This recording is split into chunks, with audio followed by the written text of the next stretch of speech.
Hello dear students, नमस्कार। हमारे YouTube channel SCC online classes में आपका स्वागत है। और जैसा कि आप सभी को पता है कि हमारे चैनल पर 12th क्लास की फिजिक्स का चैप्टर 2 वैद्युत विभव एवं धारिता कंटिन्यू चल रहा है। उसी की श्रृंखला को आगे बढ़ाते हुए हमारा आज का टॉपिक रहेगा किसी गोलीय चालक के कारण विद्युत क्षेत्र किसी गोलीय चालक के कारण धारिता का व्यंजक। ठीक है, या किसी गोलीय चालक की धारिता का व्यंजक। तो देखिएगा, इस टॉपिक को पढ़ने से पहले हमने पिछले लेक्चर में आपको पढ़ाया था विद्युत धारिता किसे कहते हैं, इसका मात्रक एवं विमीय सूत्र तथा 1 फैराड की परिभाषा और विभव को प्रभावित करने वाले कारक, ये सारी चीजें पढ़ाई थी। तो प्लीज इन सारी चीजों को आप जरूर देखें, तभी आपको ये आज का टॉपिक समझ में आएगा, वरना कुछ समझ में नहीं आएगा। इसलिए उसको जरूर देखें। उसकी जो लिंक है वो इस वीडियो के डिस्क्रिप्शन में आपको मिल जाएगी। ठीक है, तो चलिए हम देखते हैं किसी गोलीय चालक की विद्युत धारिता का सूत्र क्या होता है। ठीक है, तो आपको क्या करना है कि हमने क्या कहा है, गोलीय चालक। एक आपको चालक लेना है और वो भी कैसा होना चाहिए, गोल होना चाहिए। ठीक है, तो हम क्या कर रहे हैं, एक गोलीय चालक ले रहे हैं।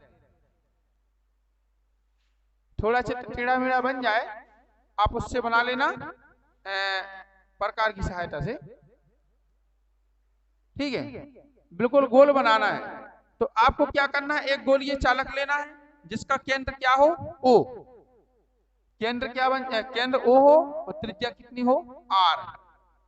तो हमने क्या किया बेटा, ओ केंद्र तथा आर त्रिज्या वाला क्या ले लिया, एक गोलीय चालक ले लिया। ठीक है, और इस चालक का नाम क्या बोल रहे हैं हम, इस चालक का नाम बोल रहे हैं ए। क्या बोल रहे हैं, ए। कि इस चालक का नाम कैपिटल ए है। जैसे कोई आपने गोलीय चालक लिया, उसको नाम तो कुछ ना कुछ देना पड़ेगा, है ना। तो हमने ए नाम दे दिया कि जो गोलीय चालक है उसका नाम क्या है, ए है। अब हम इसको क्या देते हैं बेटा, प्लस क्यू आवेश। तो आपको पता है कि जब किसी गोलीय चालक को प्लस क्यू आवेश दिया जाता है तो उसके पृष्ठ पर वो एक समान रूप से क्या हो जाता है, वितरित हो जाता है। वितरित हो जा रहा है कि नहीं। जैसे आपने पढ़ा होगा, कहा अध्याय चैप्टर 1 में पढ़ा होगा, गोलीय कवच के कारण विद्युत क्षेत्र की तीव्रता। तब हमने क्या किया था, गोले को आवेश दिया था तो समान रूप से वितरित हुआ था कि नहीं। तो यहाँ पे भी हम क्या कर रहे हैं, गोलीय चालक की एक खासियत होती है, उसको आवेश देते हैं तो उसके पृष्ठ पर समान रूप से वितरित हो जाता है। ठीक है, तो हम इसको प्लस क्यू आवेश दे रहे हैं तो एक समान रूप से क्या हो जाएगा, जे वितरित हो जाएगा। कहा, गोलीय चालक के पृष्ठ पर। ठीक है,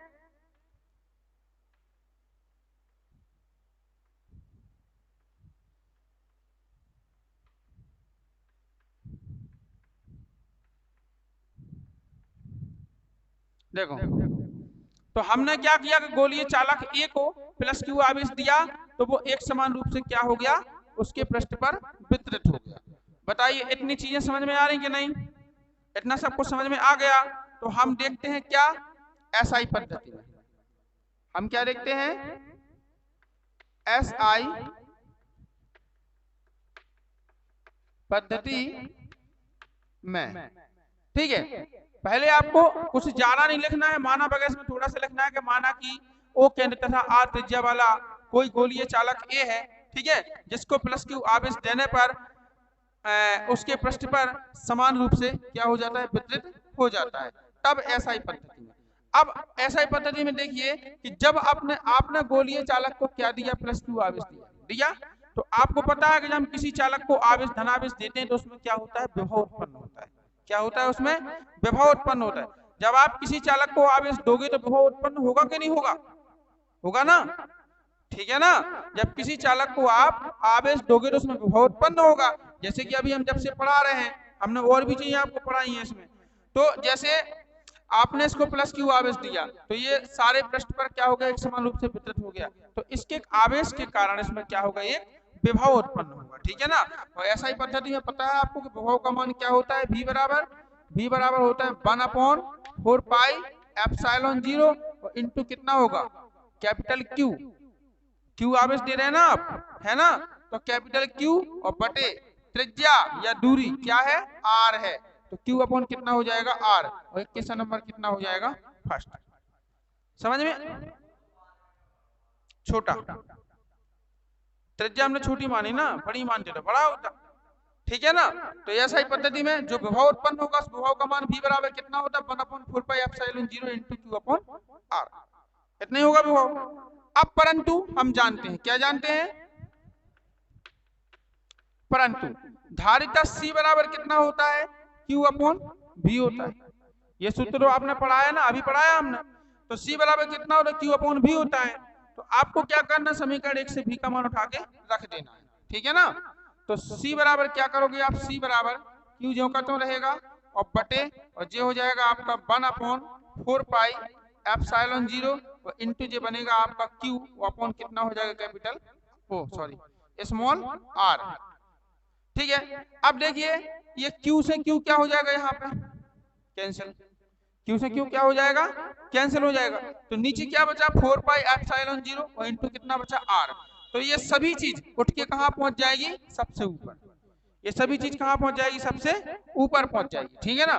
तो c बराबर कितना आएगा 4πε0 इंटू कितना आएगा r।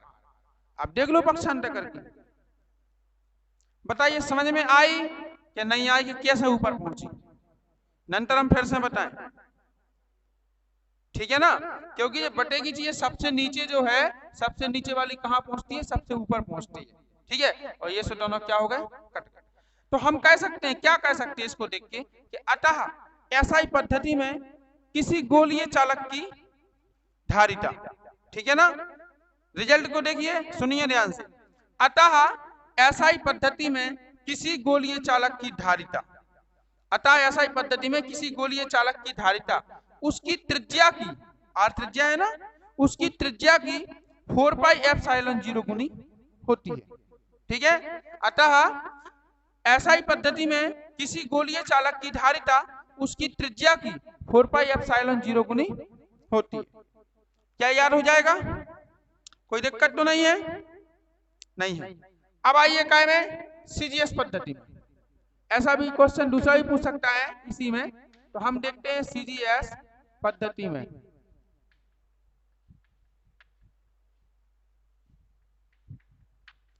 सीजीएस पद्धति में आपको पता है कि 1/4πε0 का मान कितना होता है, 1 होता है कि नहीं। 1/4πε0 का मान कितना होता है, 1 होता है, काय में सीजीएस पद्धति में। देखो वैसे ये है तो एक नियतांक, जिसे क्या मानते हैं हम, के मानते हैं। आपने जब कूलम बल पढ़ा था तब आपने एक नियतांक निकाला था, उस नियतांक को के बोलते हैं। लेकिन उसी नियतांक का एसआई पद्धति में मान होता है 1/4πε0 और सीजीएस पद्धति में कितना होता है, उसका 1 होता है, ठीक है। तो यहाँ पे क्या करेंगे हम, सीजीएस पद्धति में क्या होगा, सी बराबर, ठीक है, Q अपॉन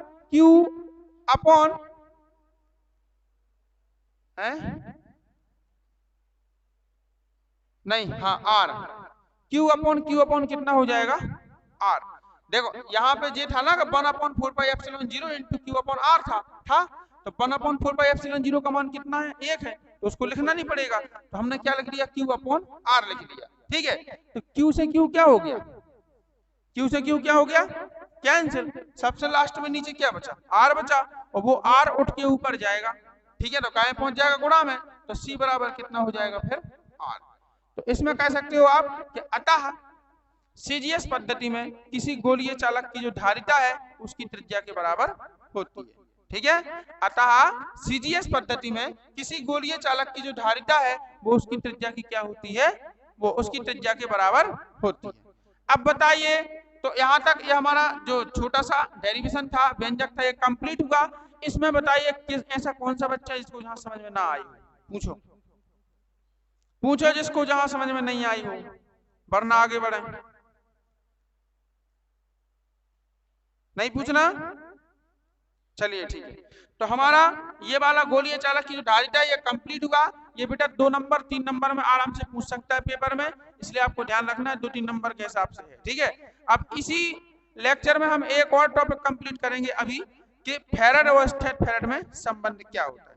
ये भी बड़ा प्यारा क्वेश्चन है, ऑब्जेक्ट में ही पूछ सकता है, 2 नंबर में ही पूछ सकता है, ठीक है ना। हम देखते हैं कि फैराड और स्टेट में संबंध क्या होता है।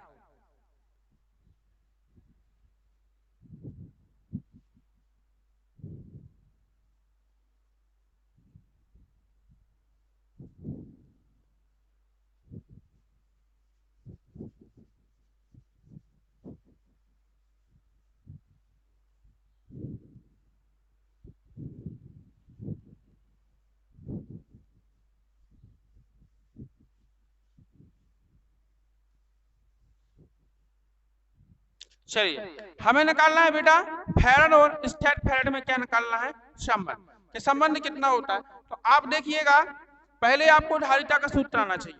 धारिता का सूत्र कितना होता है, C बराबर Q अपॉन V, ठीक है ना। तो लिख दीजिए C बराबर कितना होता है Q अपॉन कितना आ जाएगा V। जी किसका सूत्र है, विद्युत धारिता का। किसका सूत्र है, विद्युत धारिता का। आपको क्या करना है, अब यहां से लिखना है कि विद्युत धारिता C का मात्रक क्या होता है, फैराड। C का मात्रक कितना होता है बेटा, फैराड, बराबर। अब देखिए Q का मात्रक कितना होता है, Q का मात्रक क्या होता है, कूलाम, और बटे, और V का मात्रक क्या होता है, वोल्ट।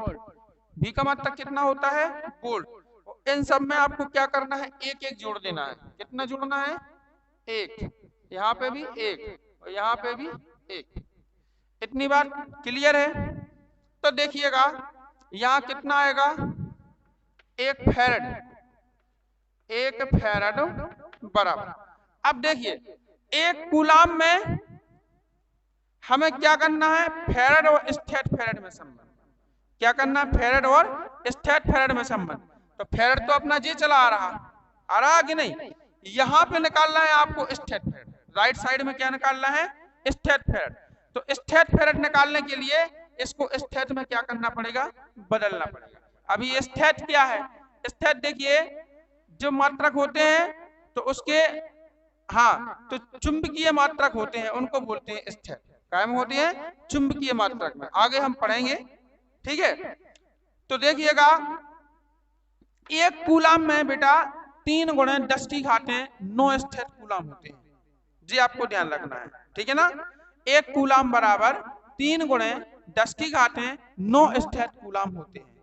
ध्यान रखोगे, ध्यान रखोगे। एक कूलाम बराबर कितना होगा, 3 गुणे 10 की घातें 9 स्टेट कूलाम, ठीक है।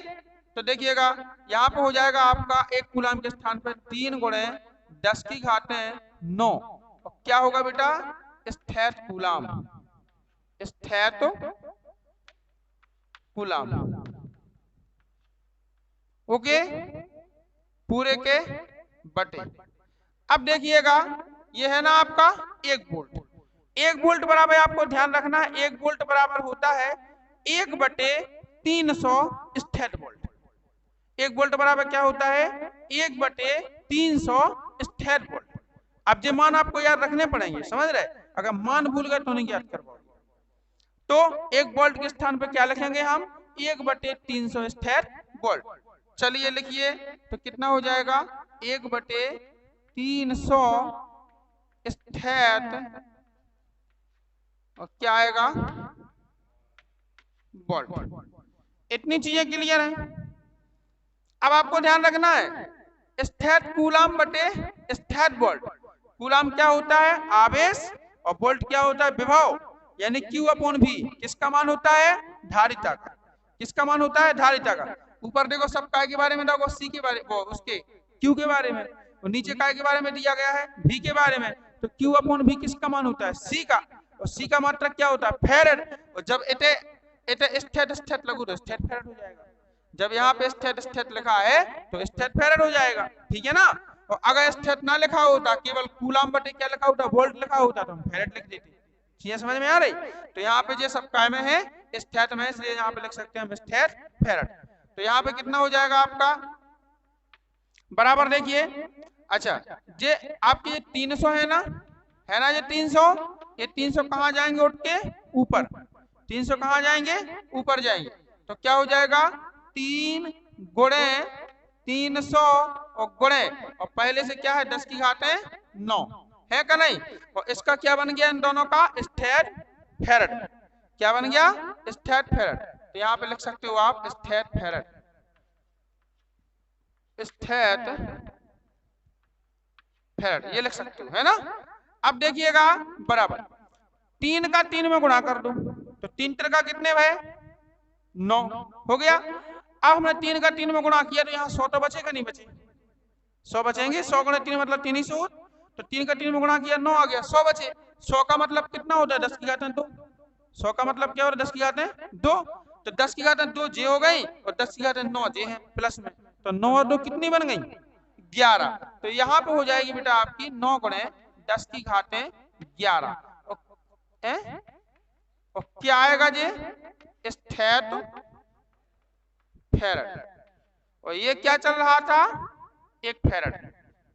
क्या चल रहा था 1 फेरड। तो 1 फेरड बराबर होता है 9 गुणे 10 की घात में 11 स्टेट फेरड। अब मान लो कि संबंध निकालने के लिए नहीं पूछा, ठीक है, आप ऐसा मान के चलो कि पेपर में संबंध निकालने के लिए नहीं पूछा, कोई बात नहीं, वो सही जोड़ी या खाली स्थान में ये भी तो पूछ सकता है कि 1 फेरड में कितने स्टेट फेरड होते हैं, तो फिर बताना पड़ेगा कि नहीं। ये भी तो पूछ सकता है कि 1 फेरड में कितने स्टेट फेरड हो सकते हैं, तो आपको कहना है कि 1 फेरड में 9 गुणे 10 की घात 11 स्टेट फेरड होते हैं। ठीक है, तो बताइए क्या ये समझ में आया? सभी को किसी को कुछ पूछना है? नहीं पूछना ना? ठीक है, तो हमारा ये जो लेक्चर है वो कंप्लीट हुआ। यदि आप सभी को हमारा वीडियो पसंद आया हो तो बेटा वीडियो को लाइक करें, शेयर करें, और हाँ, जहां समझ में ना आए तो कमेंट करके जरूर पूछें। हम फुल कोशिश करेंगे कि आपके कमेंट का रिप्लाई दे सकें। और हमारे चैनल को सब्सक्राइब करें, हमारा चैनल सब्सक्राइब करना ना भूलें, सभी बच्चों से करवाएं और घर बैठे फिजिक्स की बेहतर से बेहतर पढ़ाई करें और रिजल्ट अच्छा बनाएं। और हाँ, जो भी हम टॉपिक पढ़ाते हैं उसके पहले जो हमने पढ़ाया है वो हमारे इस वीडियो के डिस्क्रिप्शन में उसकी लिंक दी जाती है, तो आप क्रम से बारी बारी से टॉपिक को देखें, तब आपकी समझ में आएगा। आप छोड़ के टॉपिक बेटा ना देखें, हमारे लेक्चर क्रम से देखें, आपको प्लेलिस्ट में भी क्रम से लेक्चर मिल जाएंगे और हर लेक्चर के डिस्क्रिप्शन में पिछले लेक्चर की आपको लिंक भी मिल जाएगी। इस प्रकार आप पढ़ाई कर सकते हैं। जय हिंद, वंदे मातरम।